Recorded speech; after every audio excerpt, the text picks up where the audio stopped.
alumni menglaba knowledge bank training emoji telecommunication IT ma choose by channel dini phobia ma ka ko ni da re ma channel HTTP doing home SSD no dari pyaung nai ni dari pyaung nai ni do le channel set ka le to now set ga story pi la chi pitana ko channel ka phin no ma phit baအရင်တော့ကျွန်တော် refresh တက်နေနေဖြည့်ရှင်းလို့မရတော့ပါဘူးအခုပြီးပြီဆိုတော့ဖြည့်ရှင်းလို့ပို့ပြမှာဖြစ်သွားတယ်เนาะဒါကအခုက refresh တက် reset ကိုဥသောကမှာရှင်းเนาะokay ဒါတော့အရင်ယူရှင်းပါတယ်เนาะ reset run command ခေါ်လိုက်တယ် reset ခေါ်တယ်နောက်ပြီးရှင်းတယ် tab run command ထပ်ခေါ်တယ် tab ခေါ်တယ်ပြီးတော့ကျွန်တော်တို့ဖြတ်ထုတ်တယ် shift လေးနဲ့ okay ဒီညမှာ do this for all ကိုကျွန်တော် item ကို delete ပေးထားဖြတ်မရတဲ့ skin နေတယ်เนาะokay ဒါလေးအရင်ယူရှင်းတယ်ဒီကောင်ကကျွန်တော်အကုန်လုံးလုပ်ပြီးသားကိုကျွန်တော်ပြန်ပြီးတော့ပြပြနေရဖြစ်တယ်เนาะ okay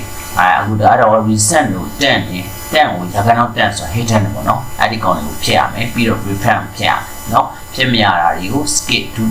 do this for all skip လုပ်လိုက်ရမယ်เนาะ refund ဘက်ကိုတော့ဒီမှာတော့ကျွန်တော် refund ကကျွန်တော်ရှင်းပြီးသားဖြစ်တယ်เนาะဒီကောင်လေးကိုအရင်လုပ်တယ် okay today ဒီချက်ကအခု physically နဲ့ကျွန်တော်သုံးပြသွားတယ်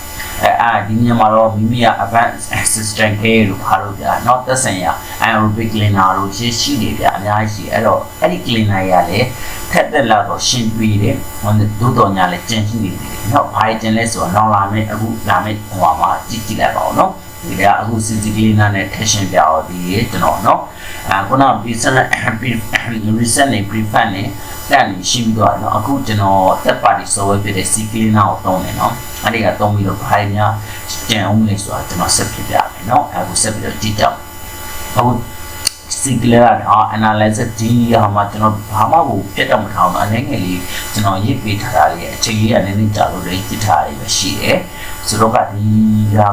အခုနောက်အရင်ကိုသုံးဝင်နေတယ်เนาะအရင်တော့လို့ recent တက်နေတာပြင်ရှင်းပြီးအမိုက်လေးစိတ်ပေါ့မဟုတ်ဘူးဆိုတော့ဒါမှရှင်းနေမရတော့တက်ပါဒီဆိုရလေအရင်ခက်ကလို့မထီရောက်တော့ 100% လေး fully ready ဖြစ်တော့เนาะမှန်ကန်မှုကတော့50%လောက်မရှိတော့ဘူးဘာလို့ဆို system ဘက်ကနေအများကြီးလိုအပ်လာတယ်နောက်တော့ plug-in တွေလည်း software တွေမှာ plug-in တွေလည်းပါလာတယ်เนาะWindows update တွေဒီမှာကျွန်တော် Windows feature တွေဖြစ်ဖို့လိုလာတယ်ဒီတော့ system ပိုင်းဆိုင်ရာတွေဟိုတော့အတွက် SSD ပြောင်းပြီးမယ်လေတွက်ပြီးမယ်လေထင်တယ်လို့မတက်တာဘူးเนาะကျွန်တော် head မှာဆိုရင်လည်း full version ပြည့်နေရပြီ full ပြည့်နေရပြီတော့เนาะဒါမျိုးလေးဖြစ်မယ်เนาะအခုဒီမှာ CC cleaner ကိုကြည့်လိုက်အောင်เนาะကျွန်တော်ပြောပြมาดูကျွန်တော်ဒီမှာဘောလုံး registry ဘန်းကြီးရောကျွန်တော်ဒီမှာဟို case ဘန်းကိုကျွန်တော်ရှင်းသွားတယ်တိုးတိုးနဲ့လည်းဒီမှာကျရှိနေတဲ့ကြောင်းအခုဆက်ပြီးတော့ပြပြဒီမှာလာပြီကိုယ်ရပူတာများ case လုံးများဖြစ်တယ်အဲ့ဒါဘာလို့ဆိုတော့ဆိုတော့ကျွန်တော်တို့ကသုံးပြီး software တွေပေါ့နော်သုံးပြီး software တွေအများစုအားဖြင့် C track မှာလည်းမှာတော့ပြီးစုတက်ကြရတယ်အခုဒီမှာတက်တက်ကိုကျွန်တော်ပြမယ်တက်တက်ကိုကျွန်တော်ဖာပြလဲဆိုတက်တက်ကိုကျွန်တော်တော့ပြီးတော့သူ file location ကိုတော့ကြည့်ဒီမှာကျွန်တော်တို့တက်တက်ကို update ကိုလုပ်လိုက်တယ်အဲ့တော့ကျွန်တော်တို့က overshin ကျန်နေတယ်ဒါတက်တက်တခုတည်းနော်အများကြီးတည်တယ်တက်တက်တခုတည်းအများကြီး Google Chrome ဆိုတဲ့အတိုင်းနော်အဟောင်း version ကိုတော့သိနေတာဖြတ်ထုတ်လိုက်ဘာမှမဖြစ်ဘူးနော်ဖြတ်ထုတ်လိုက်လို့ Chrome လည်းပြတ်မသွားဘူးနော်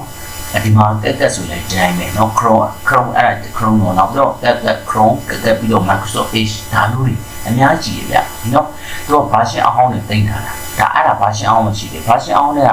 Edge တွေရောဘာတွေရောအသစ်တွေရဲ့ Edge တွေရောရှိသေးတယ်เนาะအဲ့တော့ကျွန်တော်ပြောချင်တာအနည်းချုပ်ပြောချင်တာကတော့မိမိစက်ကမိမိကန်တဲ့နေတဲ့ဆက်လေးရောက်လုပ်လိုက်ပါเนาะ okay ဒါမှ display လာလို့ဒီမှာ display လုံးမယ် display ကလည်းအရင်ကြည့်တယ်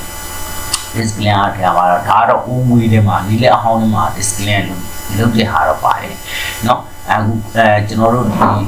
ဟိုဒီလက်အဟောင်းထဲမှာ display လုပ်တာမျိုးတွေ recent tab ချက်တာမျိုးတွေတော့ပါတယ်ပေါ့เนาะအတိတ်ဒီကျွန်တော်တို့အပြည့်ပြည့်စုံအောင်ဖြည့်ရှင်းဖို့တော့ခုနကတော့ဒီမှန်တဲ့ဟာချက်တော့ဖြစ်နေရတော့ဒီကျွန်တော်တို့ကဒီနောက်ပိုင်း system ဘက်မှာအထူးထူး create ဆိုင်ပြီးတော့လုပ်လာရတာเนาะဒီမှာ display လောက်ရတယ်display ပြီးတော့ဒီ storage တွေကလည်းကျွန်တော်တို့သွားပြီးတော့ဖြည့်ရသေးတယ် storage cleaner ဆိုပြီးတော့เนาะ storage cleaner တော့ဗာလဲဆိုတော့ optimized delivery internet ဟိုရီကိုရှိပြီးတယ်ဟို iOS ကိုကျွန်တော် ဟိုရီကို operating system ကိုเนาะဒါတွေကိုဖြည့်ရှင်းမှုလည်းရှိသေးတယ်เนาะဒီမှာအများကြီးပဲဒီခေါင်းတွေကတော့ဟိုဘာရှင်းတာတော့ display နဲ့နေလေမှာပဲเนาะဒါလေးကတော့အချိန်နဲ့များပုံမှုပြီးတော့ကြောက်ပါ အခုပြောချင်တယ်မှာ story ကလေးอ่ะเนาะအဲ့တော့ setting ကကျွန်တော် system နဲ့မှာရှိဒါလည်းအရင်ယူရှင်တယ်တော့သွားနေရ setting နဲ့သွားပြီ system ကိုသွားမယ်ပြီးတော့ story ကိုသွားမယ်ပြီးတော့ temporary ကျွန်တော် file ကိုသွားမယ်เนาะ temporary file မှာဒါဒီမှာက download ဆိုတဲ့ဟာကလွဲပြီးတော့ download ဆိုတဲ့ဟာကလွဲပြီးတော့အကုန်လုံးဖြစ်တယ် download ဆိုတဲ့ဟာကတော့ဘာလဲဆို download တွေမှာ compress တို့ဘာလို့ file တို့ document တို့ video တို့ပါတယ်ဒီကောင်တော့ထိလို့မရဘူးထိလို့မရဘူးရတယ်ဟုတ်ပြည့်စင်ရင်တော့ဖြတ်လိုက်ပေါ့ဗျာเนาะဆက်လက်ပေးလိုက်ပေါ့ကျွန်တော်တော့ဆက်လက်ပေးလိုက်ဘူးဒါ download folder တစ်ခုမျိုးဖြစ်သွားမှာသူကဒီမှာ delivery optimus file လို့เนาะဒီမှာ internet file လို့ page ban timeline လို့เนาะဒါမျိုးတွေ storage ကလေးနာ